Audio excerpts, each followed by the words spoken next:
তো আজ বানাবো আকৃতির জন্য এই ড্রাই ফ্রুটস দিয়ে লাড্ডু। তো এগুলো আমি আগে একটু ড্রাই রোস্ট করে নিয়েছি তাওয়ার মধ্যে। তো এগুলোকে এরপর আমি একটু ঠান্ডা হয়ে যাওয়ার পর মিক্সার গ্রাইন্ডারে গুঁড়ো গুঁড়ো করে নেব।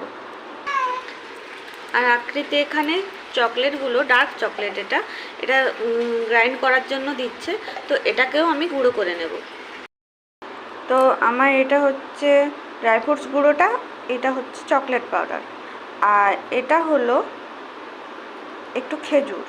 তো এটা এরপর আমি একসাথে এই তিনটেকে আমি ভালো করে মেখে নেব।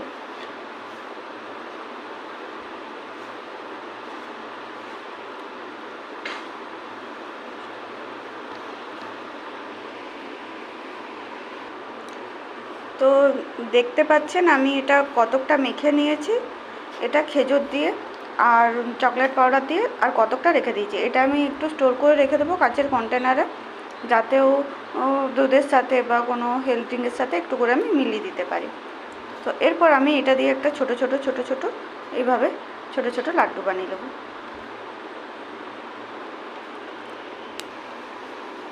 তো আমার লাড্ডু হচ্ছে রেডি হয়ে গেছে, খুব সুন্দর দেখাচ্ছে। তো এটাকে আর একটু সুন্দর দেখাবার জন্য এই যে গুঁড়ো করে রাখা ড্রাই ফ্রুটসগুলো